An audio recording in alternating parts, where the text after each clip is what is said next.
Welcome to a nighttime show. This is part of our expert speaker series where we sit down with people who know how the system works. Tonight, we're breaking down how the American government works.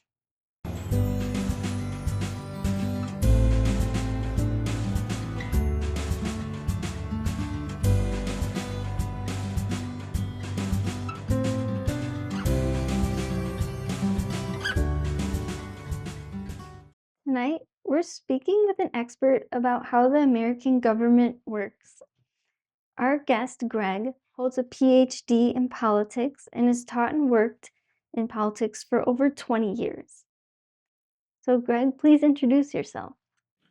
Hi, my name is Greg Rabidoux. I'm happy to be with you tonight. I think this is a great way to try to get information across and help people of all walks of life and backgrounds learn a little bit about our government and how it works, and maybe sometimes how it doesn't, and what they can do to even help it work better. So, like you said, I have a PhD in politics. I have a law degree. I've taught politics and government for over 20, 25 years, and I'm feeling a little old about it. But I've done that. I've worked in politics and I've written about it as well. I'm also co-founder of Valmar Films. We make documentary films on a number of issues of concern or current issues. So we're really excited about that in terms of how the films are doing. We've been fortunate. We've made a number of award-winning documentary films, like Stolen Babies of Spain, where we chronicled sex trafficking and literal stealing of babies and selling them in Spain over decades. We have a new film, The Letters to the Pope, that finished with the film festivals, and now that's as well being available on major network and streaming platforms, like whether it's Amazon Prime or Roku, Tubi, things like that, in terms of where those films are. And I've written a number of films. We're working on a docudrama now about true crime. So when, again, I'm not working on films, I'm teaching and writing, whether it's politics or different scripts, try to stay busy. And when we're not doing all that, we try to have some fun. And where we live, we're fairly close to the beach, so we try to get to the beach a lot and enjoy the sun and surf. And hopefully no jaws, no sharks out there for us. Yeah, awesome. I'm so glad that I found you, Greg, and that you're here. Uh, so let's dive in. All right, Greg, explain it to me like I'm five. What does our government actually do, and why is it important for us to have one? So it's a great question. I mean, ever since humans have been on the planet, we have found more strength and more shelter and more protection in numbers and being collective than we have as sole lone wolves or individuals. So whether it's a pack of Neanderthals or cavemen or cave women together in a cave being trying to protect themselves from the elements and from other danger and dangerous animals, and maybe having one lookout or having some hunt and having some prepare the food, they're working together, all the way to feudal lords and barons and tribes. The idea has always been the same, that you are more strong against threats, external or maybe even internal, if you're collective, if you're united, if you're working together. And governments really is an extension. All governments are in part an extension on that idea. So why do we have government? Well, as citizens, for example, in the US, we look to our government to provide things for us that we cannot get on our own. So one of the things that our government we look for to provide us is basic shelter and protection. Shelter from invasions, shelter from foreign nations, from foreign militaries, from attacks. But also internally, we look for our government to provide some form of protection or law enforcement or order against other threats that would come from other people against us, or against our property or our family or our loved ones, or both. So that's that real basic is what we look for.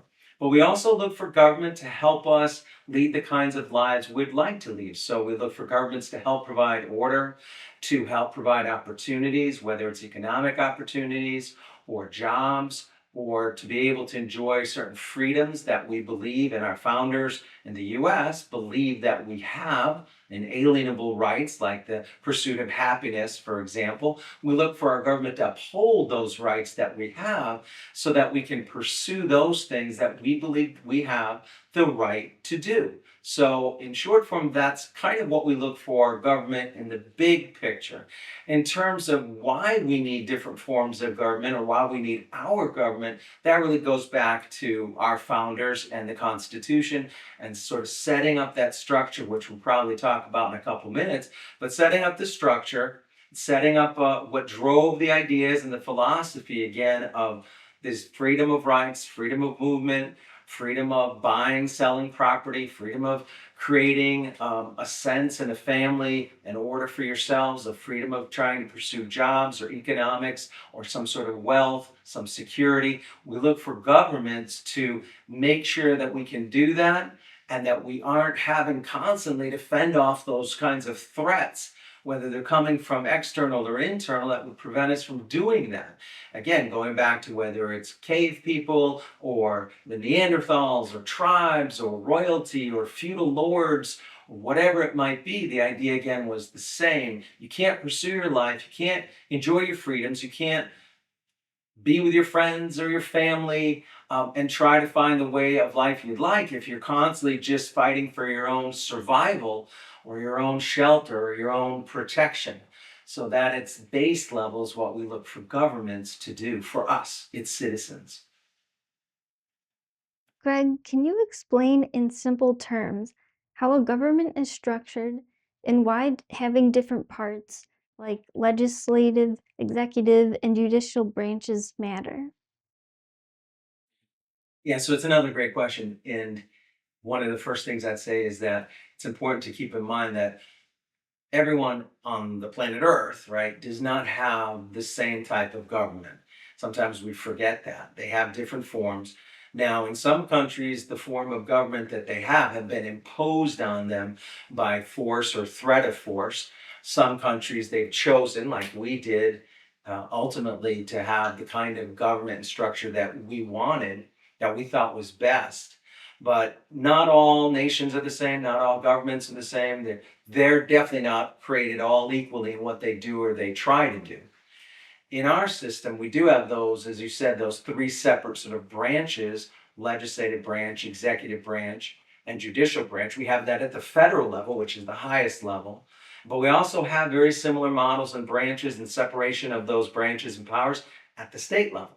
And then when you work your way down, all the way down to maybe your county or your town or your village, your municipality, your city, basically it's the same type model on every level.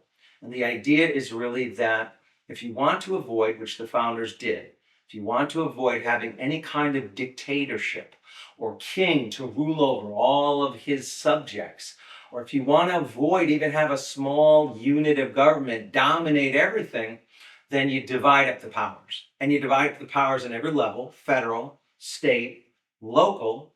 And then within those divisions, you divide up the powers even more, and you give each branch some powers over the other branches and vice versa. So, for example, at the legislative branch, which really is composed primarily of the US Congress, which is the US Senate and the US House of Representatives, national representation, they have powers over the executive branch and the president, and they have powers over the judiciary branch and the US Supreme Court and the entire federal court system. They have things like impeachment powers, budgetary powers, oversight powers. They can subpoena, which means forcing someone to come in and answer questions. They can pass laws, they can end laws. They have lots of powers over the other two branches. But the other two branches also have power over them. The president can try to bypass Congress by writing executive orders, kind of like a chief executive would of a company. Just write it down and give the order to the federal government and all the people who work in the federal government to actually implement the order. We've seen that recently with things like President Trump, the first time he was president, wrote executive orders having to do with building a wall and slowing down or trying to stop what they saw as illegal immigration at the border, especially our southern border with Mexico.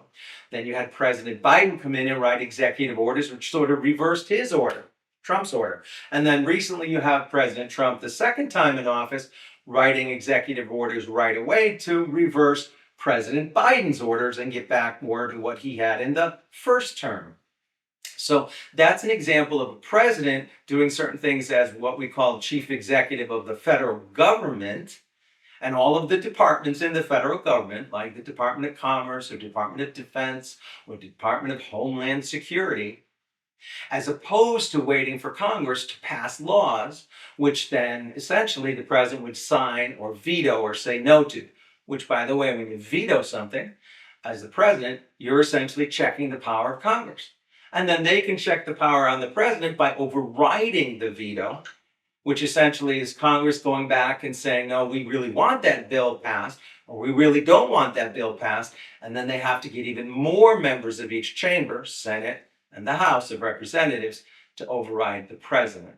So I'll try to talk a little bit more about that, but I think to simplify, essentially, it's president and executive branch having powers, legislative, Senate and House having powers, and they can kind of clash on each other.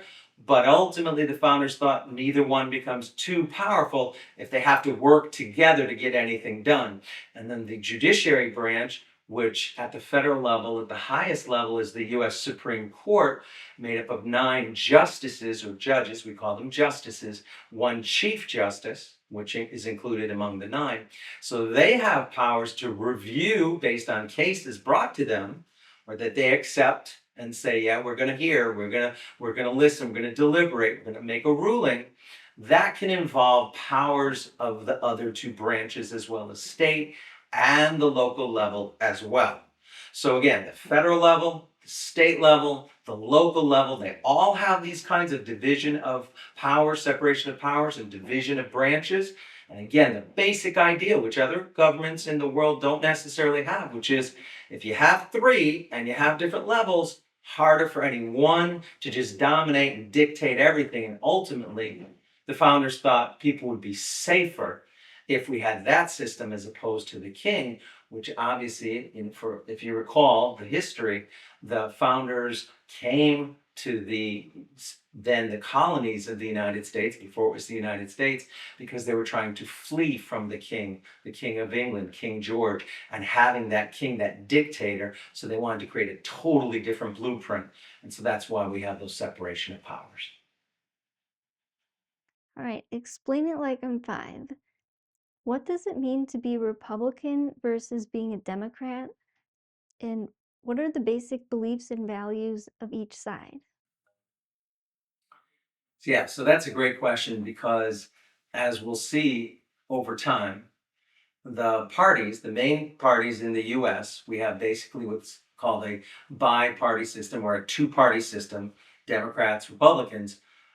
They actually have changed quite a bit over time since the US was founded and began as a country.